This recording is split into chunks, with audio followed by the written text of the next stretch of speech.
garotas! Hoje a gente vai dar sequência no módulo de direção. Então, a gente vai estudar um pouquinho.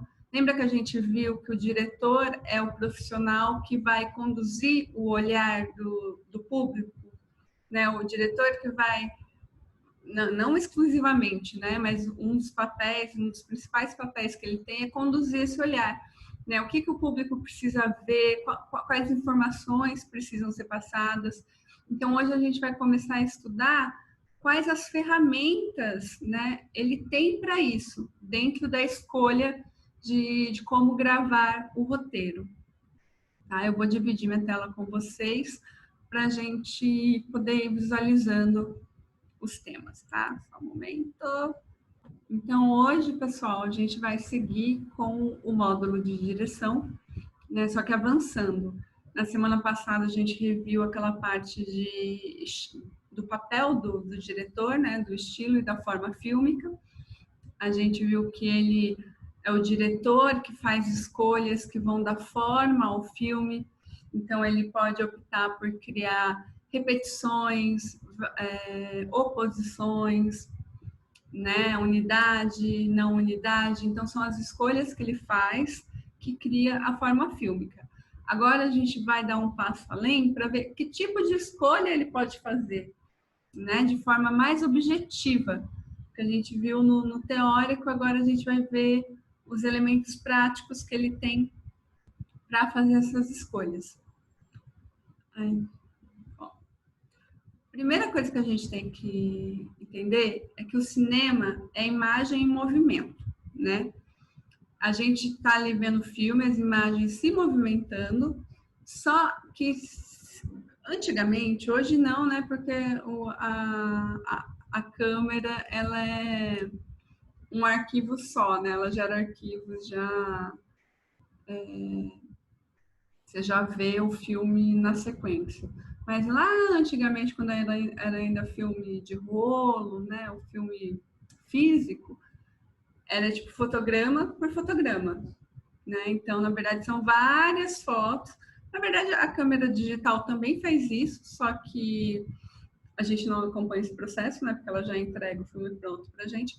Mas ela pega a imagem e tira um zilhão de fotos e dá essas fotos na sequência da ideia de movimento. É parecido com aquilo que a gente viu do stop motion, né? É a mesma lógica. Por isso que a gente consegue, com foto, criar movimento. Então, na hora de definir o filme, como vai gravar o filme, o diretor, ele faz essa escolha de imagem por imagem, né? Que é o que a gente chama quadro. Então, quando a gente está vendo um filme, tipo, a cena, ela é um quadro também, né? A gente pode parar e analisar esse quadro isoladamente. E o primeiro, dito isso, né? Dito que, entendendo o que significa isso, né? O fotograma, esse quadro, a gente vai analisar alguns elementos da imagem. A gente fala quadro porque a tela é sempre quadrada, né? Retangular ou quadrada.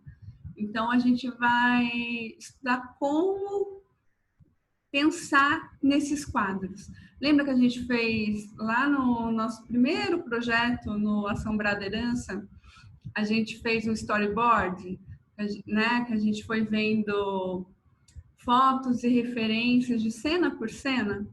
Então, o storyboard ele é feito de quadros também, né? São quadros iniciais que vão dar a forma para o filme. Deixa eu diminuir aqui. Não. Eu não queria tirar o texto.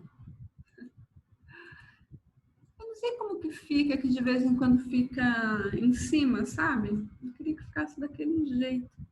Mas tudo bem, eu vou... Aí, é assim que eu queria que ficasse. Não deu certo. Então, desculpa, gente, vamos voltando. O cinema, imagem e movimento. Primeira coisa que a gente... Dito isso, né, vamos pensar no cinema como fotografia também. O primeiro elemento que a gente vai estudar é a direção de tela. Como assim, professora? O que é direção de tela? Direção de tela é a direção para onde o personagem ou objeto está se movendo. Esse movimento pode sugerir antagonismo, individualismo e ou conflito e mil coisas mais. Mas o primeiro ponto, então, que a gente vai analisar é qual que é o movimento, né? Que o cinema é imagem e movimento. Então, que movimento é esse? De onde meu ator está vindo? Para onde ele está indo? Quais são as minhas possibilidades de movimento dentro da imagem? Porque lembra, o fotograma ele é 2 dimensões, né? A foto ela é plana. Agora, no cinema a gente tem 3 dimensões. A gente tem profundidade, a gente consegue se mover, né? Como se a gente conseguisse se mover dentro da fotografia. Então, a gente vai começar estudando essas direções, tá?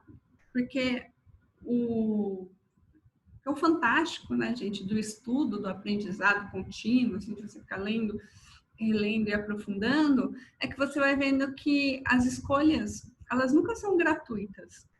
Elas podem ser, mas quando isso acontece, lógico, né, existe a intuição, as pessoas são intuitivamente criativas e artísticas, mas quando você entende os significados, é como se você fosse se armando de ferramentas, de instrumentos que vão te permitir criar algo muito mais rico, porque você vai conseguir criar significados em camadas, né? Coisa que outro cineasta que não estudou não vai pensar, você vai pensar.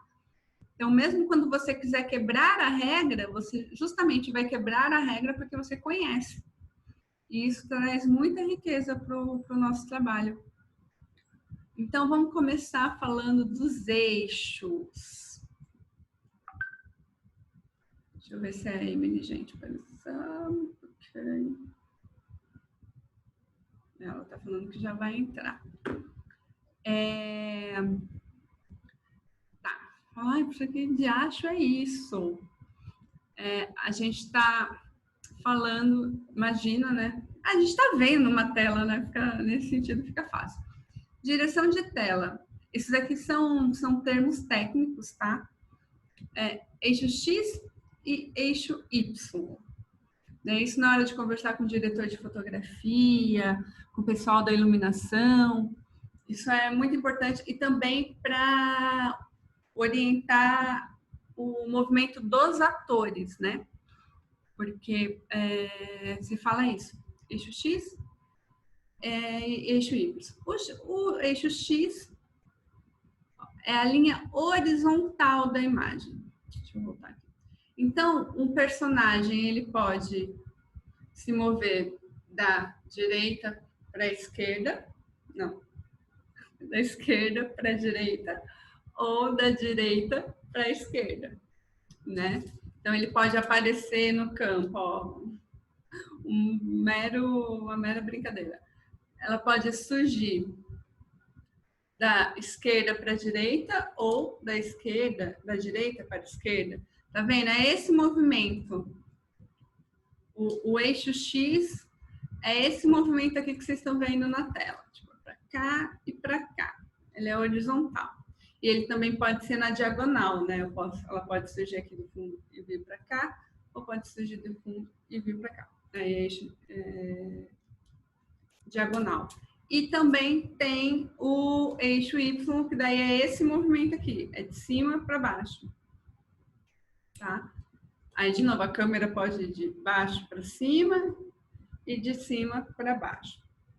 Aí tá. Dito isso, qual que é a importância de eu saber isso, professor? Agora a gente vai entender um pouquinho melhor. Ó, o eixo X é a linha horizontal da imagem. Quando o movimento é da esquerda para a direita, temos a sensação de conforto, porque esse é o mesmo movimento da leitura.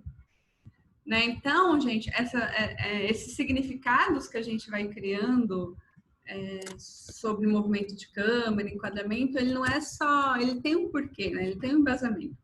Nesse caso, é porque a gente está tão habituado a ler que é natural que o nosso olhar tenha esse movimento.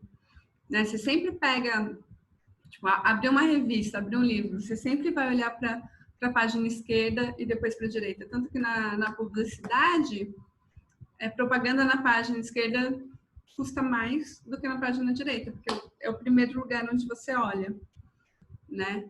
Então, por estar habituado ao nosso olhar, quando a gente tem um personagem que faz esse caminho, ele tende a ganhar nossa simpatia. Ou então, se um objeto se movimenta nessa direção, a gente tende a encarar esse objeto como positivo. Aí aqui eu até coloquei, ó, repare, o mocinho da história aparecerá na maioria das vezes nessa direção. Lógico, gente, não é toda vez que o cara aparecer no filme, ele tem que vir. Não é regra. É só que é um jeito de você ir ganhando a simpatia do público, né? Ó, para não dizer que é mentira, peraí que tá baixando, a gente tem aqui, ó, a imagem da Mulher Maravilha. Não tá tão na horizontal, né? Ela tá vindo na diagonal, mas ela tá vindo da esquerda para a direita e ela tá indo na batalha. Ela é a mocinha da história.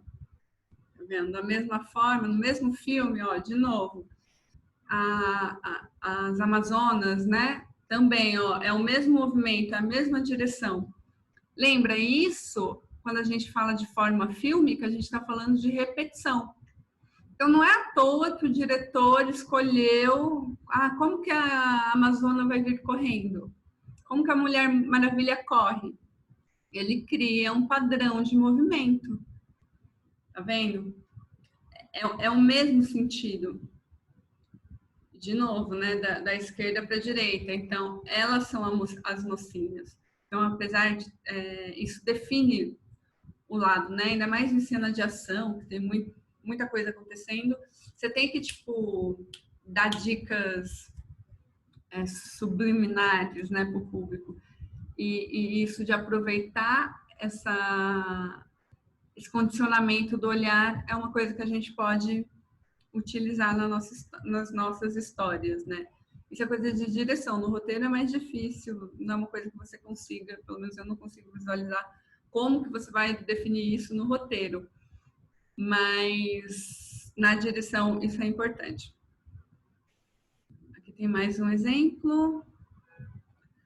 Esse aqui é um exemplo, é porque tá estático, né? Mas esse filme aqui é um filme do Fellini, é Noite de Cabiras. E nesse momento, nessa cena, a cena começa com ela aqui, ó. Ela tá junto com o cara, tá vendo que a bolsa dela tá aqui? Aí ela corre e se joga aqui no chão. Aqui ela descobre que o mocinho tá enganando ela. Opa, voltei o filme. E nesse momento aqui, você pensa que ele vai, talvez, mudar de ideia. Mas será que ele, tipo, é tão... Será que ele não mudou de ideia? Né? A gente já vinha no filme, a gente já sabia que ele ia dar o golpe nela, mas é que nesse momento a gente tende a achar que talvez ele se arrependeu e vai ficar com ela, né? Vai pedir desculpas e não vai realmente roubá-la. Mas tá vendo? De novo, o cara foi um sem vergonha o filme todo, né? Deu altos indícios de que era um trapaceiro. Mas nessa cena você dá uma reavaliada, você para e pensa assim, nossa, você acha que ele é capaz de mudar. Aí, coincidentemente, ele tá na posição do mocinho. Tá vendo? Então, é mais um recurso, porque como que eu vou convencer meu público de que o cara que é trapaceiro, ele pode ter esse momento de dúvida? A posição do ator, é um detalhe, né? Mas a posição do ator. Se ele estivesse aqui do lado direito dela, a sensação já seria outra. Mas essa composição cria essa camada de significado. Tá vendo, gente? Não é regra, tá? Não é que tem que ser assim, mas quando você usa, você cria uma camada. Você colocou, tipo, uma camada de significado, de conexão, né? Você consegue conduzir o público a entender a sua história através dessas escolhas. Tá? O diretor desse filme é o Fellini. Aí, se a gente viu que da esquerda para a direita é positivo, né? Normalmente é o mocinho da história que vai aparecer, são coisas positivas que acontecem, né? Porque o nosso olhar está habituado. Quando o movimento é oposto, quando ele vem da direita para a esquerda, é o inverso, causa desconforto e estranhamento no nosso olhar. A gente não gosta de ver coisa da esquerda para a direita. Não é que a gente não gosta, a gente está tão habituado a, né, seguir o padrão da leitura, que quando é o inverso, a gente causa estranhamento, desconforto. Isso é uma leve fonte de irritação, mas que a gente pode usar essa leve fonte de irritação para conduzir o público a emoções negativas, ou não quero que ele simpatize com tal personagem, ou o meu vilão da história, ele vai vir da esquerda para a direita. No nosso curta que a gente vai gravar agora, adivinha, se a gente for gravar os ETs, lá na cena do ET, que o ET vai ser acertado com farinha, da onde ele vai vir? Da direita para a esquerda, né, gente? Então, é um detalhe que a gente vai colocar na cena para gerar mais significado. Aqui, ó. Deixa eu mudar a posição. Tá vendo? A mesma cena lá da Mulher Maravilha. Ela vem, a mocinha, né, a Amazona, vem correndo da esquerda para a direita, e da onde que surge os soldados? Aqui elas estão lutando contra os nazistas, né? Então, da onde que surge? Surge da esquerda da direita para a esquerda. Tá vendo? É o sentido, a direção, tipo, uma coisa tão objetiva que cria camadas de significado. Então, aqui, você não precisava saber a história, só de entender linguagem cinematográfica, você já poderia dizer quem é o mocinho, quem é o vilão, né? Então, isso comunica diretamente com o inconsciente das pessoas, né? E quando você se comunica com o inconsciente, você é mais significativo. Tem mais cenas aqui, ó. Essa cena, gente, eu coloquei bastante filme preto e branco, filme antigo, filme clássico, porque eu acho legal vocês começarem a ter contato com esse tipo de filme e, né, buscar conhecer, tá? E também porque as fotografias, como eles são bem clássicos, né? Os filmes mais antigos são bem clássicos, a gente consegue ter referências mais claras, assim, mas eu vou misturado, tá? Coisa nova com coisa antiga. Então, aqui esse filme, que é um filme maravilhoso, do Bergman, que chama O Sétimo Selo, tá? É um cara esse cara aqui do fundo, agora eu não lembro o nome do personagem, tá, gente? Mas ele é um cavaleiro que ele tá fugindo, na verdade ele joga damas com a morte para tentar ganhar mais tempo de vida, né? Então o filme todo é na época da Idade Média, né? O filme se passa nesse período. Então ele é um antigo cavaleiro que está voltando para casa. Ele vê que as cruzadas eram uma besteira, que ele não devia ter lutado, né, pelas cruzadas. Então ele está voltando para casa e é na época da peste negra. Então no caminho assim, ele vai encontrando a peste, né, os vilarejos que a peste devastou, tal. E nesse momento, essa cena específica é quando eles estão reunidos, né, na sala. Ele chega finalmente em casa e nessa hora, tipo, a morte está para chegar. Então vocês podem ver que não tem, por mais que não tenha movimento, a foto a gente consegue ver para onde que eles estão olhando, né? A morte está vindo da onde? A morte está vindo da direita para a esquerda, né? Ela está criando esse movimento, assim. Então, é mais algo objetivo que cria significado. E aqui um filme que a gente já viu, a Frances Ha. Aqui também quebra um pouco a regra, porque a Frances Ha é a mocinha da história. Só que nessa parte do filme, especificamente, lembra, essa é aquela cena que ela vai correndo ao som do David Bowie. E nessa parte da cena, ela ainda nessa parte do filme, ela ainda é super imatura, tá sendo folgada, tá sendo infantil. Então, apesar dela ser a mocinha, tem um pouco disso na história, mas essa cena é linda e pela música causa simpatia com ela, né? Mas eu trouxe para mostrar que, assim, que toda regra tem a sua exceção também, e não precisa se ater, né? Igual nesse caso, a gente está vendo a Frances correndo, não tem, assim, é só uma cena, apesar, né, disso que eu disse, do momento do filme ser um momento em que ela ainda a gente está com um pouquinho de antipatia por ela, assim, né, pelo jeito dela, ela ainda não conquistou a gente completamente. É uma cena de,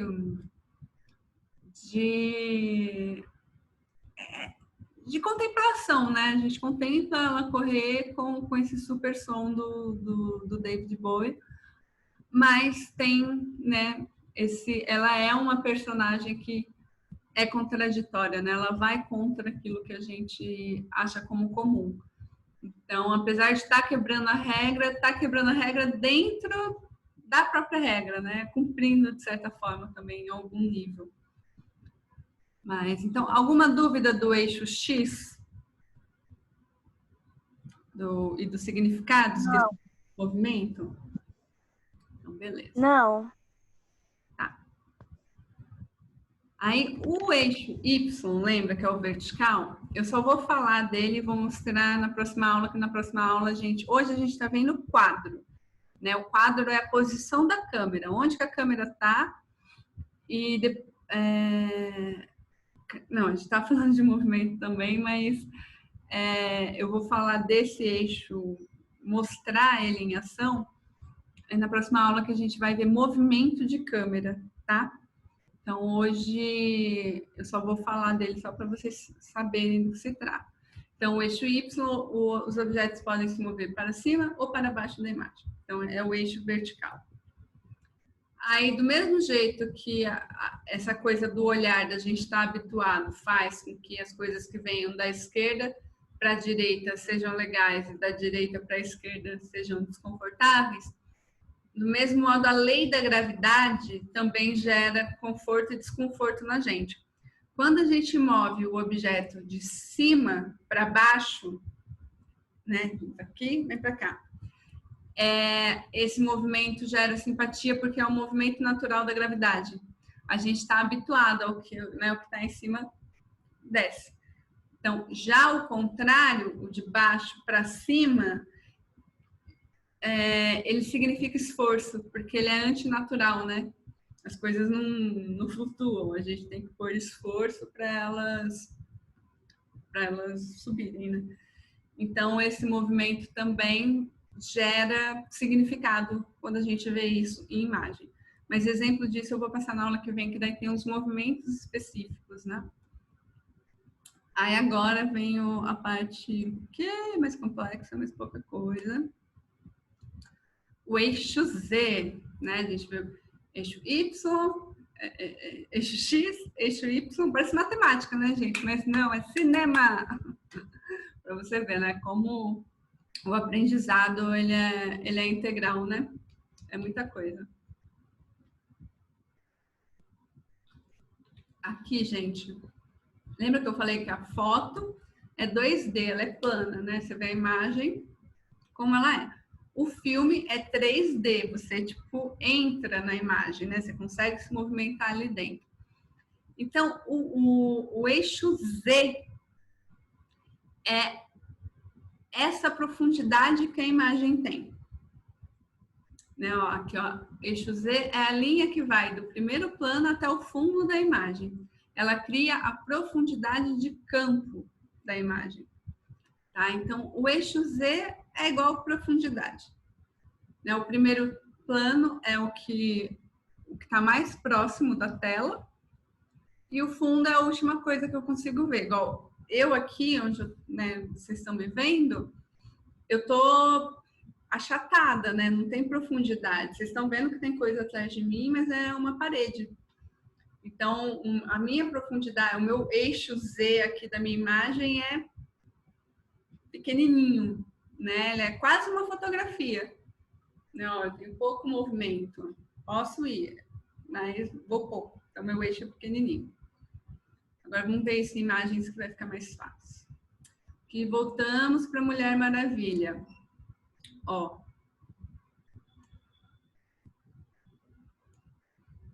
Primeiro plano, gente, é a imagem, é o que está maior na imagem. O que está no primeiro plano aqui? Ela. Tá vendo? Ela que está com destaque, ela que a gente vê em tamanho maior. Qual que é o fundo? O fundo é a cidade. Aqui, de novo, isso é uma fotografia, mas se a gente estivesse vendo o filme, a gente estaria vendo esse barco se movimentar. Né? Ele está vindo lá de trás e está vindo para frente. Esse movimento que o barco está fazendo está acompanhando o eixo Z. Tá? Entendido? Então, o eixo Z é a distância do primeiro plano, do que aparece aqui na frente, para o que está lá no fundo. É essa distância que eu tenho entre a primeira parte da imagem e o fundo. A gente tem que entender a imagem como camadas. Tá? Aqui vai ter uma outra foto que vai ajudar vocês a entenderem melhor.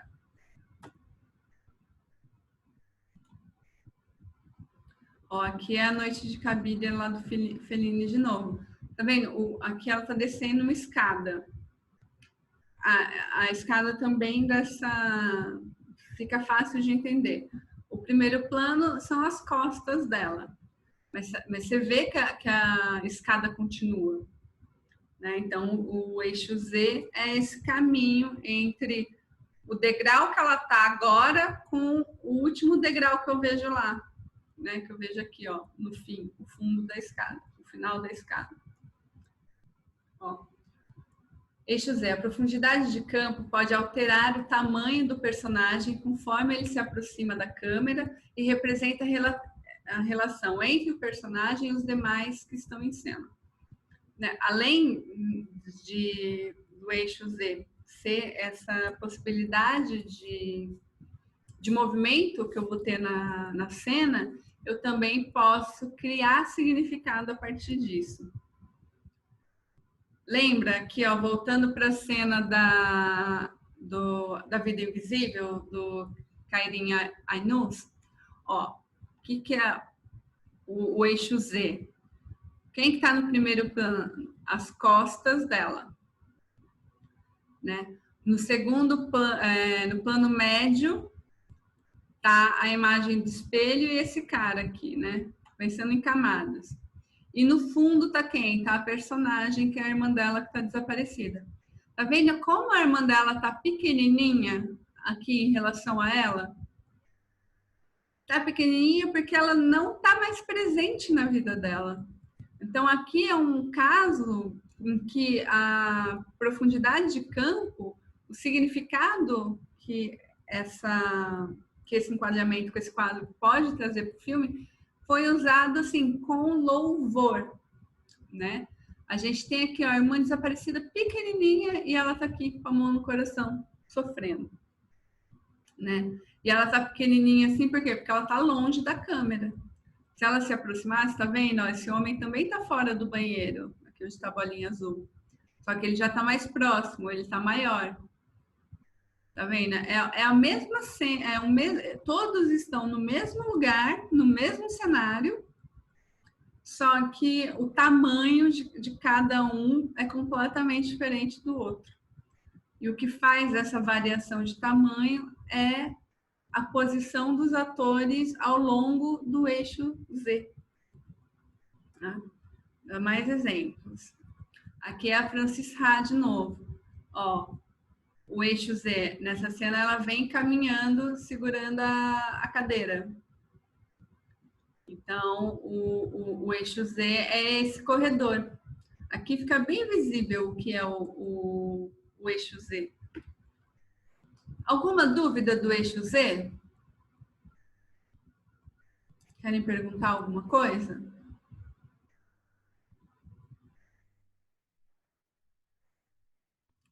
Não? Não, não. Eu não. Beleza. Aí, ó, a gente, né, expliquei isso, o que é a profundidade, né, isso que a gente chama de eixo Z. E essas camadas que eu falei, a gente chama de primeiro plano, plano médio e segundo plano, tá? Então, ao longo do eixo Z, eu tenho essas três camadas. Se meu eixo Z for gigantesco, né, como a cena lá da Mulher Maravilha, que ela está no barco e eu vejo a cidade lá no fundo, eu tenho um eixo enorme. Então, os meus planos também vão ser maiores. Agora, num plano menor, num eixo menor, esses planos aí ficam mais menores também. Vou mostrar as fotos que fica mais fácil entender. Ó, aqui que a gente viu lá na Mulher Maravilha. O maior elemento da cena, né? No caso, o personagem, ela tá no primeiro plano. Ó, o eixo Z, tá vendo? É bem compridão, né? Vai até lá na cidade. Então, no plano médio, o cara já não tá tão pequeno, mas também não tá do tamanho dela, ele já tá menor. Então, ele tá ocupando o plano médio. Ele fica menor mesmo, e isso é rico, tá? Porque às vezes a gente quer gravar as coisas e quer gravar todo mundo igual, pode achar estranho as pessoas estarem com tamanhos diferentes, né? Mas não importa, é natural e traz significado. E no fim, o segundo plano é a cidade, que está lá no fundo. O fundo é o segundo plano, tá? E aqui, gente, por que tudo bem ela tá em primeiro e ele tá em segundo? Porque ela é a protagonista, né? Ele é o ajudante dela, ele não é o principal. O principal é ela, então ela tá em primeiro plano. A mesma coisa aqui na cena da Vida Invisível. Ó. Primeiro plano, ela. Plano médio, a imagem dela no espelho. Esse cara aqui também pode ser segundo plano médio. E segundo plano, a irmã pequenininha aqui, ó. Tá? Então, isso é importante lembrar. Primeiro plano, plano médio e segundo plano. Principalmente primeiro plano e segundo. Aqui é um outro filme que chama Call Me By Your Name, que é um filme de uma produtora brasileira, foi indicada a roteiro adaptado no Oscar. É bem legal. Um filme bem bonito. 14 anos, tá? A classificação desse filme. Ó, de novo, tem o primeiro plano. O menino tá lendo, né? Ele já, ó, tá vendo que no reflexo do óculos a gente vê o livro. Então, ele tá no primeiro plano. Lá no segundo plano é o fundo e no plano médio tá vindo esse outro cara aqui que tá nadando. Então, esse cara que está nadando está percorrendo o eixo Z. Né? Ele está vindo do fundo para o primeiro plano. Aqui é uma outra cena do Fellini, que é os Boas-Vidas. Os Boas-Vidas. Ó, de novo, primeiro plano, o cara jogando sinuca. Plano médio, o cara deitado. Ó, tá vendo que o tamanho é diferente? Ele é de um tamanho grande, o cara é menor. E lá no segundo plano tem uma mulherzinha. Olha o tamanho da mulher em relação a isso. Até a motocicleta fica pequena em relação ao primeiro plano. Tá vendo? E aqui, ó, olha só, ele tá pensando. Ele tá pensando em alguém. Aí aparece esse alguém, que no caso não era a pessoa, mas enfim, dá essa ideia, né, que ele está pensando. Então, isso que é legal, a gente saber o que usar no primeiro e no segundo para criar novas narrativas.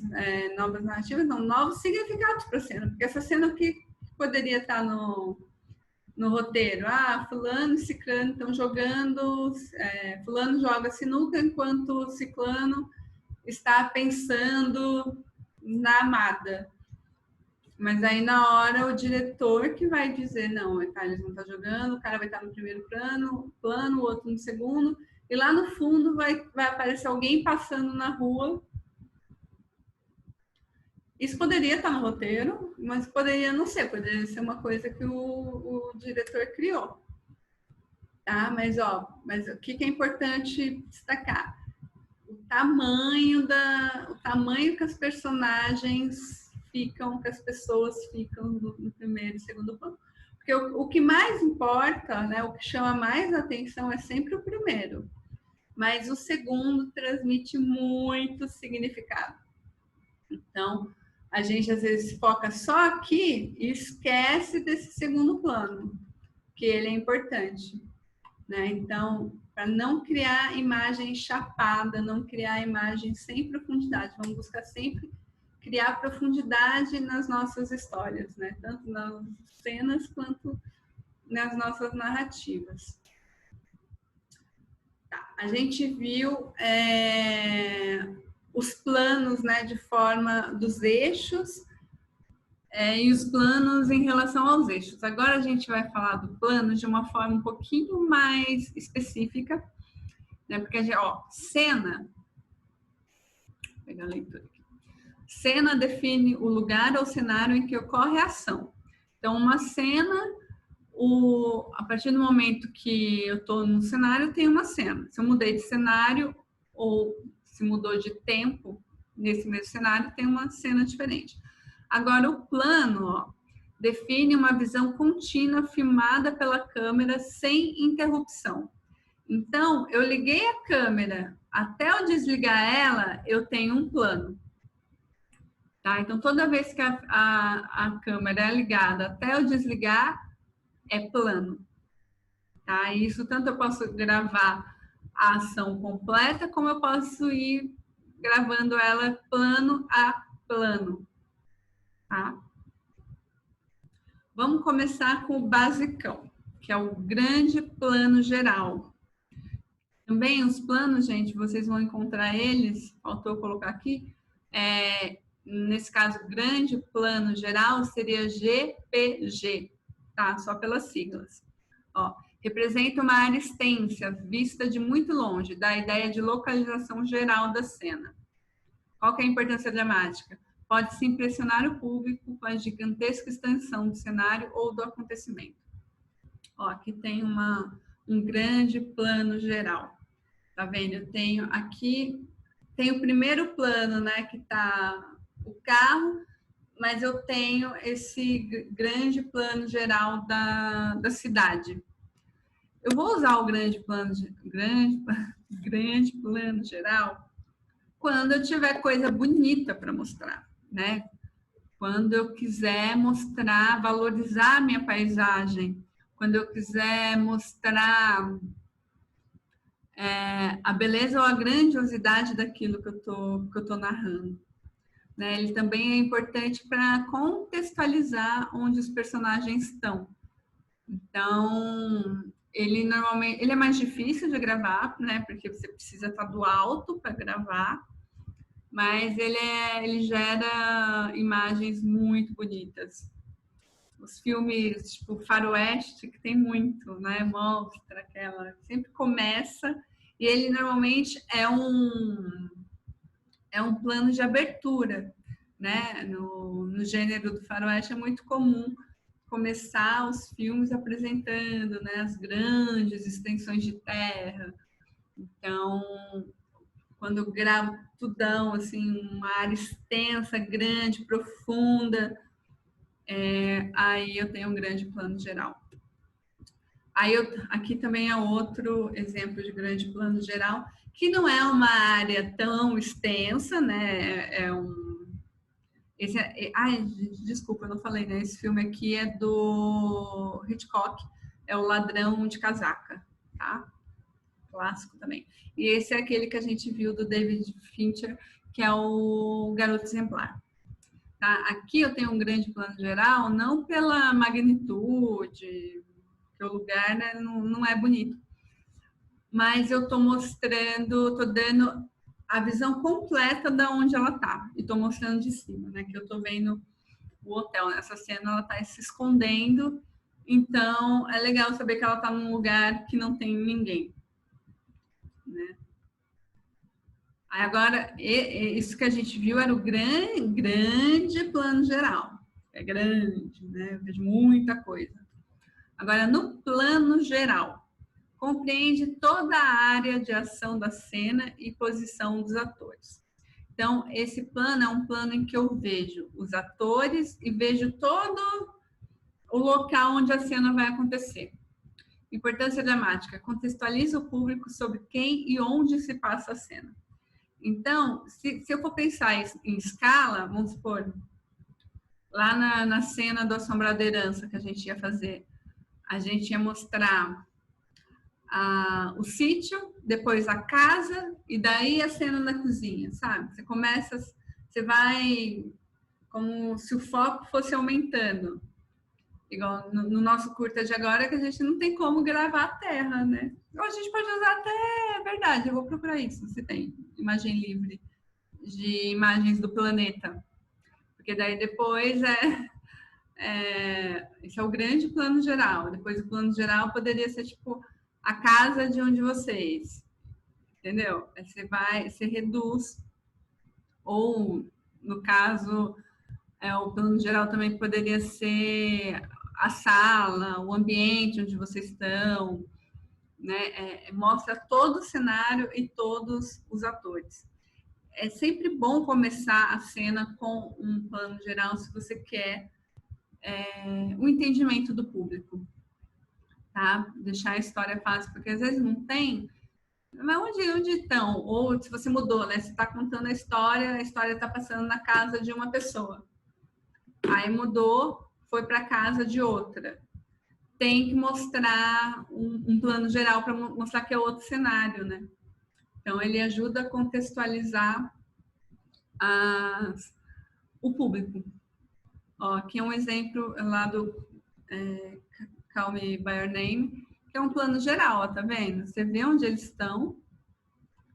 Eles estão Não é um grande plano geral, porque eu não estou vendo de cima, não estou vendo para além do espaço onde acontece a cena, é uma cena específica, mas eu vejo... Desculpa, gente. Peraí.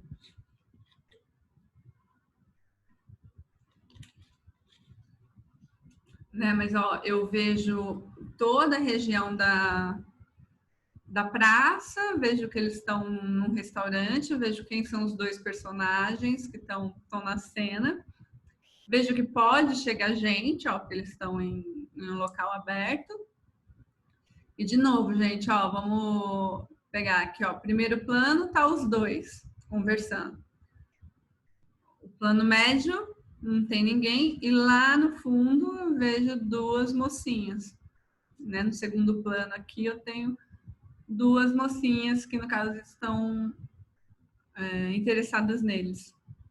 Né, tá vendo? Eu jogo, elas quase, você não percebe que elas estão na cena, mas elas estão. Aí agora, plano médio. Plano médio é o intermediário entre o plano geral e o detalhe. Os atores são filmados acima dos joelhos ou logo abaixo da cintura. Aí eu coloquei que a importância dramática varia de acordo com a composição, porque a gente vai ver melhor tipos de plano médio, tá? Mas só assim, pensando em 3 grandes planos, seria um grande plano geral e plano médio, tá? Que daí é também chamado de plano americano, né? Quando você filma acima dos joelhos, igual a cena da Gabi, provavelmente vai ser, a gente vai gravar plano médio, né? Que daí, né, do telejornal, tal, ou acima da cintura, abaixo da cintura. Então, vamos começar a falar de planos mais detalhados. O close-up ou plano detalhe. O close a gente habituou a falar, né? A gente fala, tá dando close. Então, é aquela cena que inclui cabeça e ombro. Aqui, ó, vocês estão me vendo, é tipo um close, tá? Close a gente usa para falar de pessoas. Sempre quando eu tô falando de um ator, de um personagem, eu vou falar close. Plano detalhe é quando é objeto, né? Porque o close é da cabeça, ombro e cabeça. Mas e se não tem ombro e não tem cabeça? O que é, né? Então aí a gente chama de plano detalhe, tá? Importância dramática. Importância legal. Quanto mais nos aproximamos da personagem, maior a chance de sentirmos empatia por ela. O close-up nos coloca dentro da esfera íntima do ator. Quanto mais tempo permanecemos ali, mais empatia sentimos. Então não é à toa, né, gente, que o protagonista merece, ganha muitos closes, porque, de novo, assim, você só fica próximo, né, para você, para o seu campo de visão, alguém ficar, você só enxergar a cabeça e o ombro da pessoa, é porque você é muito próxima da pessoa, ou você está dando um abraço, ou você está dando um beijo, né? Ou você é amigo, ou é namorado, ou é família.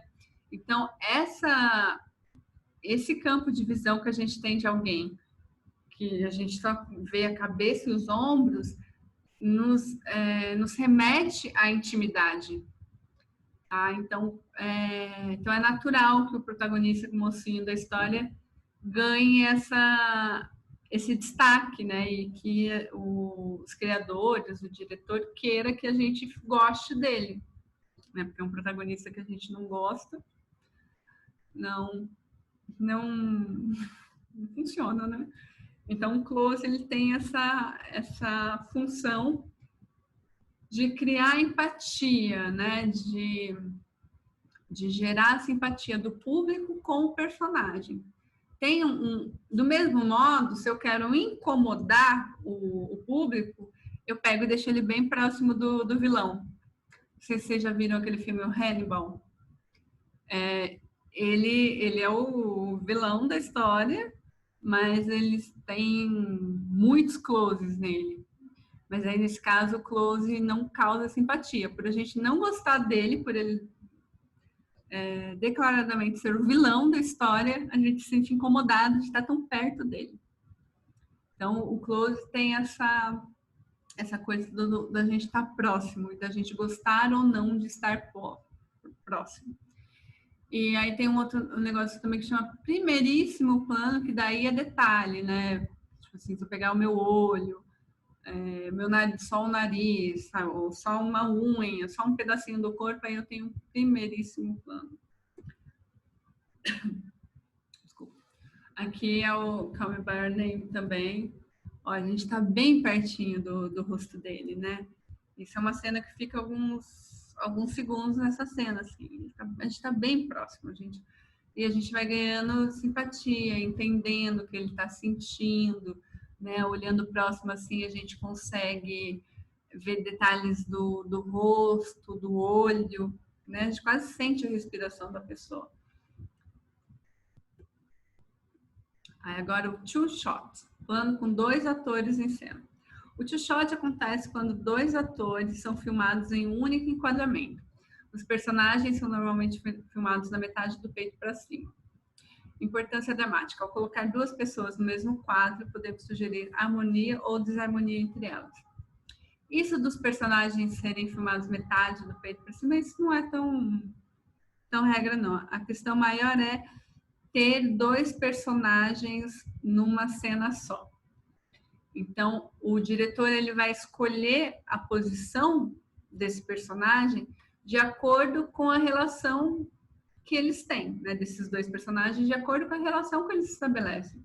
Se eu quero mostrar conflito, esses 2 personagens não se gostam, eu vou escolher posições que me revelem isso. Eu não vou colocar um do ladinho do outro na mesma posição, de forma equilibrada, né? Ou da mesma forma, quando eu quero que isso aconteça, eu coloco eles de forma equilibrada. Mas então, o two shot é quando eu tenho 2 atores, 2 personagens. Não precisa ser só, pode ser casal, pode ser amigo, pode ser mãe e filho, pode ser vilão e bandido, né?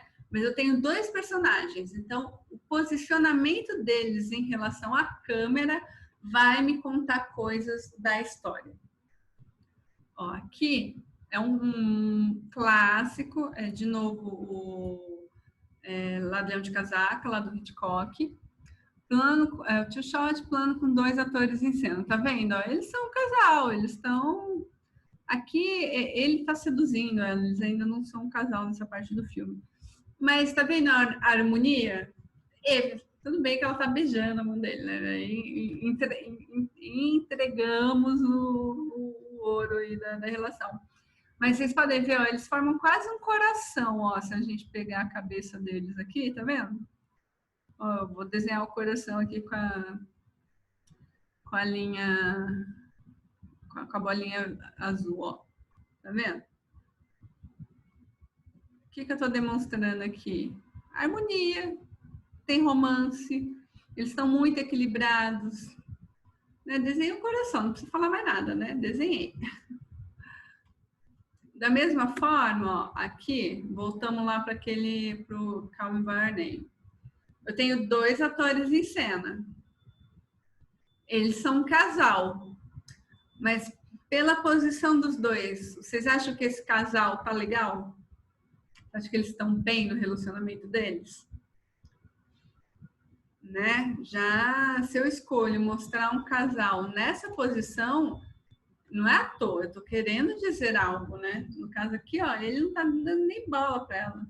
Eu também tenho um coração, ó, dá para desenhar um coração aqui com a cabeça dos dois, só que eles estão completamente desconectados um do outro, né?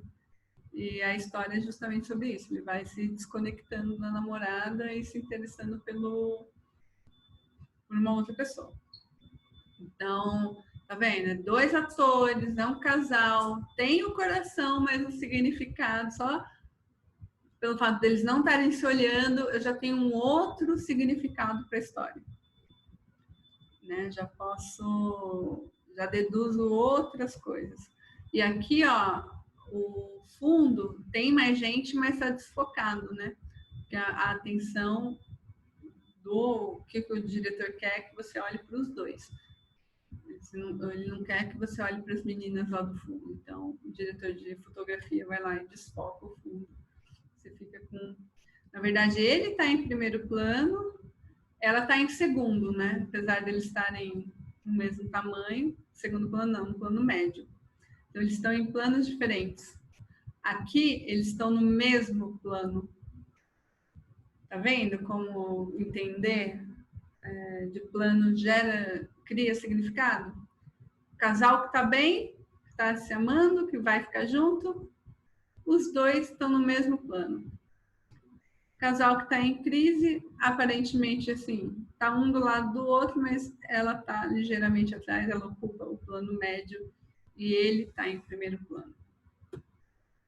Aí aqui eu coloquei, não é o caso duas pessoas em cena, mas acaba tendo papel, porque aqui é o momento da Frances, né? Que de novo voltou no Frances Ha, gente. Que ela está completamente sozinha. Então aqui seria o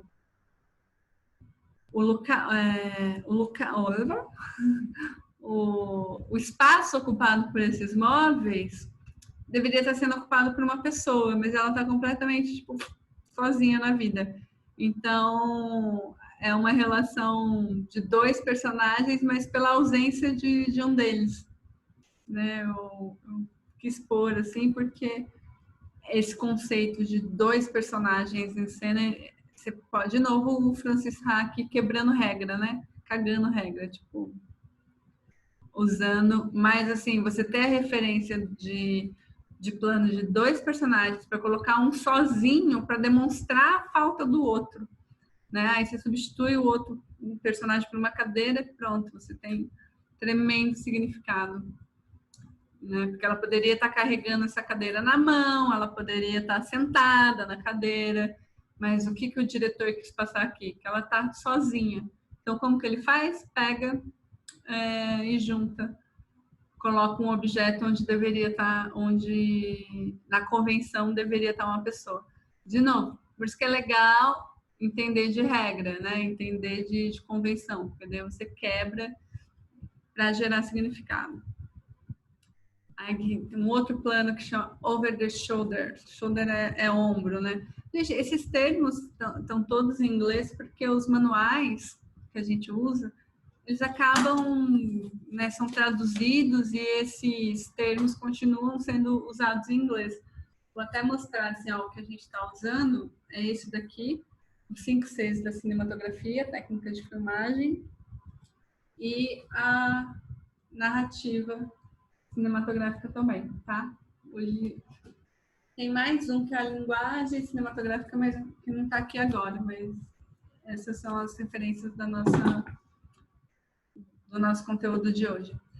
Aí, o over the shoulder, né, sobre os ombros, ó, a câmera por cima dos ombros acontece quando a câmera é colocada atrás do ombro da personagem. A cabeça e os ombros dela são vistos no primeiro plano e usado como recurso para enquadrar a cena, né? Muito frequentemente, um segundo personagem é objeto de interesse. Importância dramática, indica a relação que existe entre os dois personagens. Vou mostrar para vocês entenderem. Aqui, de novo, clássico, né? É o ladrão de casaca também. Tá vendo? Eu tenho as costas do personagem no primeiro plano e o meu foco é no plano médio, né? O segundo plano não me importa, mas eu tenho o foco aqui no personagem que está olhando para a câmera. Isso eu uso para o diretor vai escolher usar isso para valorizar esse personagem aqui. No caso, ele abre a porta e se depara com essa mulher maravilhosa. Então, ela é valorizada nessa cena. E daí a gente vai ver na próxima aula também que isso chama plano e contraplano, né? Como gravar cena de conversa. Né? Você tem que gravar, porque tá, que eu tô vendo ela, a reação dela, mas depois eu também quero ver a dele. Então você grava você grava 2 vezes o mesmo diálogo. Grava tudo com a câmera em cima do ombro dele e depois grava tudo com a câmera, o mesmo diálogo, grava a cena de novo com a câmera em cima do ombro dela. Daí aqui, ó, no Call My Name também tem. Aqui, ó, ele está conversando com o pai dele. Então, o pai dele fala, eu quero ver a reação dele. Então, a câmera grava ele. Aí, o contraplano é a mesma cena, é o mesmo diálogo, só que agora eu estou vendo o pai falar. Tá? Então, sobre o ombro é usado no plano e contraplano, muito usado em diálogo. Tá? Isso é importante. E depois a gente vai ver umas regrinhas também, de onde colocar a câmera para regrinha de continuidade, né? Para não parecer que eles estão em outro lugar, porque pode causar isso também. Tá? Também. Aí, ponto de vista. O que é o ponto de vista? Esses que a gente estava mostrando, tirando essa parte do ombro, são câmeras que a gente chama de objetiva, né? Tipo, é um olhar de um observador que observa a história. Você está assistindo meio que como Deus, não como Deus, assim, mas como um observador. Você está ali, mas você não está... Você está vendo a cena de fora. Já o plano de vista subjetivo, né, que aqui a gente chama de ponto de vista, você vê pelos olhos da personagem. Tá? É aquele tipo de cena onde eu estou vendo o que o personagem está vendo. Isso, qual que é a importância dramática? Deixa simpático o personagem, a gente cria mais simpatia por ele, porque, poxa, ele emprestou o olho dele para a gente enxergar a história. Então, isso já cria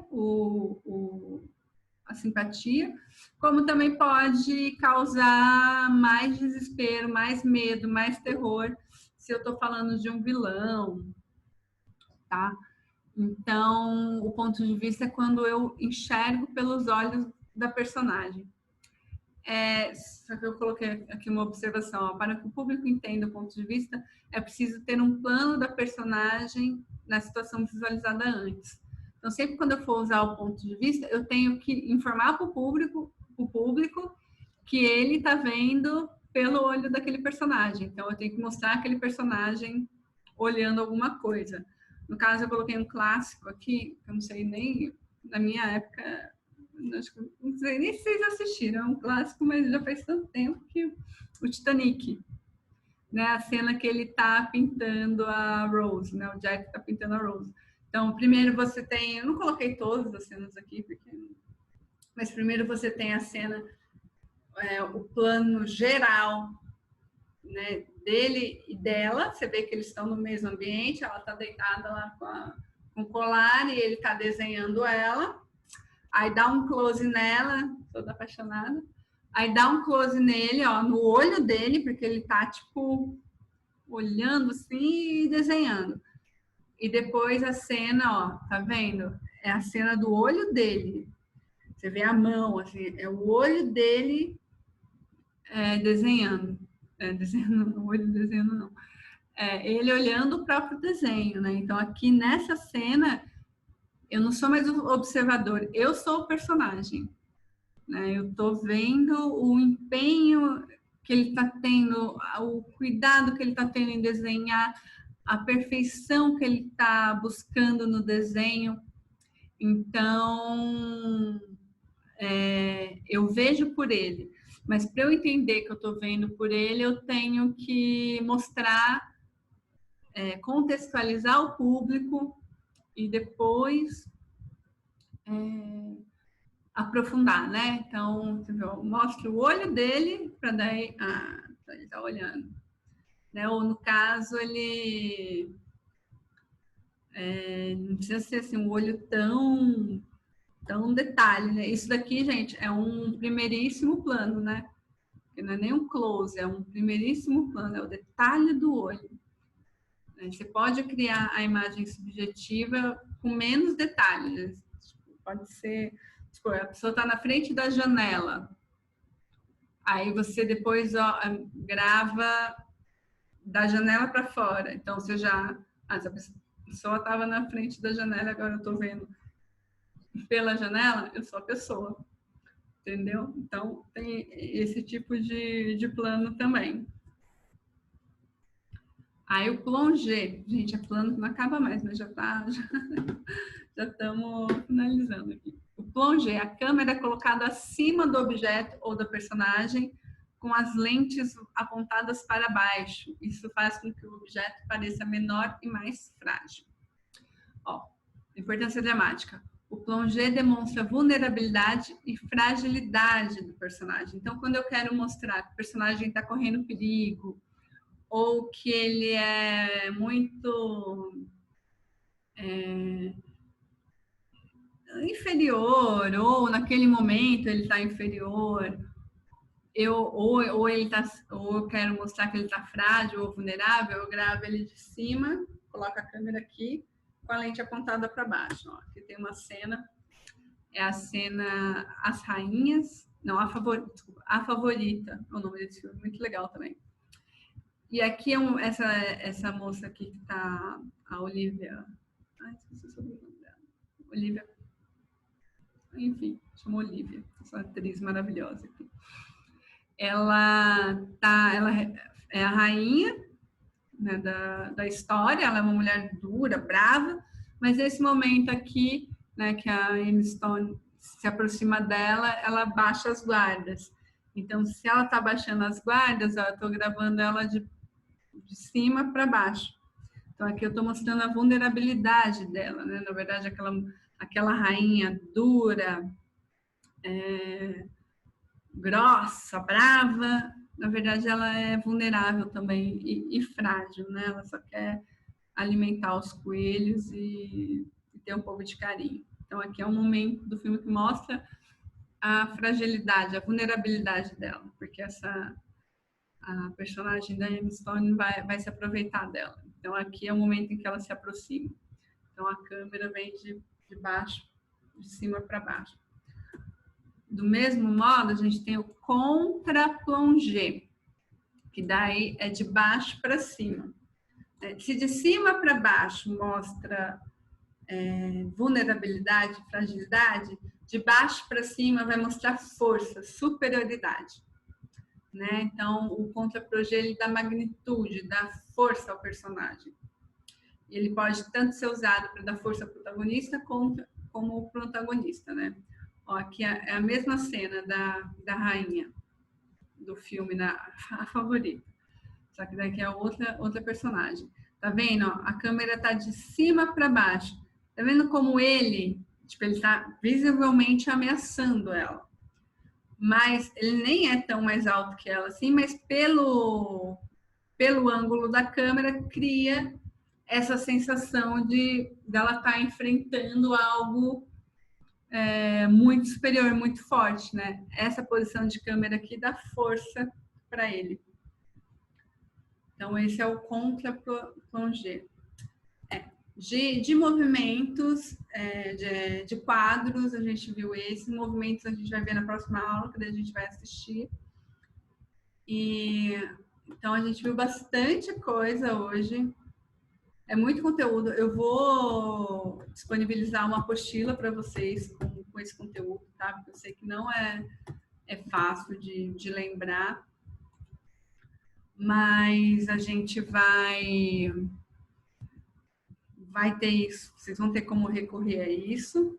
Aí na semana que vem a gente vai assistir os movimentos, vai ficar mais fácil de gravar e vai organizar o planejamento para a gravação do filme na semana que vem. Vocês ficaram com alguma dúvida de plano? Foi muito confuso? O que vocês acharam? Deu para entender com as fotos ou vocês sentiram falta do vídeo mesmo? Me falem.